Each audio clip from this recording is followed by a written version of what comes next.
Hey everybody, I'm Justin with Pepper Custom Baits. We are down here at beautiful Lake Powell, probably my favorite place to fish in the entire world. I have spent so much time down here with my dad, by myself, with such great friends.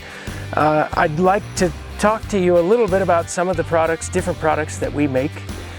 We can start with the swim jig here. And the swim jig, extra wide gap Gamakatsu hook. It's got a diamond shaped head with wider at the bottom, so it kind of acts like a catamaran a little bit, so it stays up in the water column real nice.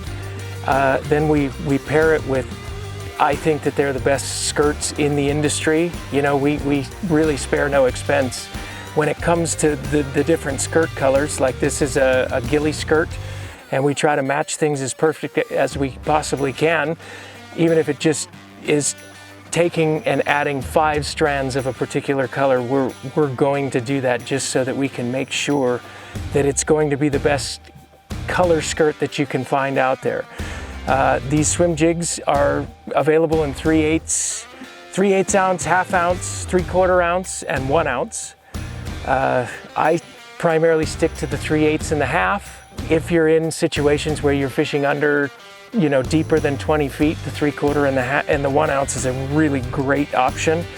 It's just an overall really great swim jig, and even though we call it the swim jig, it's an amazing flipping jig to begin with, just because of the head shape and the recessed eye, the head going around the eye.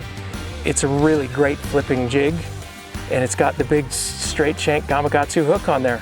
So you're gonna be driving home into those fish's mouth with ease. Like if you're going to be swimming it, obviously you would probably put like a swim bait type trailer on the back of this, but you can also run this as a swim jig with like a craw trailer that has 2, you know, pinchers back and forth. You're just trying to create as much kind of commotion in the water as you can to get those fish to strike and to, you know, come after your bait in a predatory style.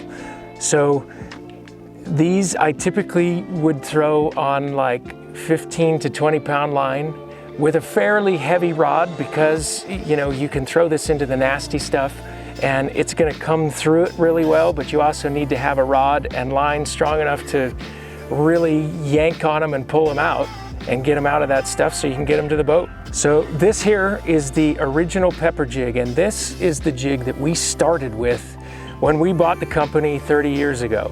We had 1 jig and 1 spinnerbait, and this was the jig. And there's a reason that it's still around. There's a reason that it was the only jig, because this thing really just works well everywhere. It works as a flipping jig. You can swim it. You can pretty much do anything with this jig. It's a good all-around Arky style jig head. It comes in pretty cool colors with the, like this is the black with the blue flake, matches up with a lot of our cool skirts, and it's got a stout straight shank Gamakatsu hook on it. So, you know, like when you're flipping in heavy cover, you don't have to worry about that hook straightening. You know that when you pin them, they're going to stay pinned and hopefully get into the boat with you. And you should be able to catch plenty of fish on this original Pepper jig. And for whatever reason, these orange eyes on the back of this thing, for some reason, it drives fish bananas. Like they cannot stand these orange eyes. And there's people out there that swear that those 2 little orange dots there set this jig apart from any other jig out there. This is the Pepper Micro Jig, and the Pepper Micro Jig is actually based off of our casting jig. It's the same head shape as the casting jig. It does have a wire bait keeper that's installed in the bottom side underneath the shank of the hook to make sure that your bait is going to stay secure there. It still has the light wire straight shank hook on it, but this jig is really great when you're starting to get those finicky kind of fish that want you to start shrinking the profile of the bait. This is a great option. It's amazing for smallmouth. And like, it's an interesting, the way that these feel on the bottom, they feel more like you're fishing a regular soft plastic rather than like a heavy style jig. But the hooks are just as stout as our casting jig, but it's just got that smaller profile, so you can use smaller trailers, kind of trim up the skirt a little bit, and kind of get a little finessey with it.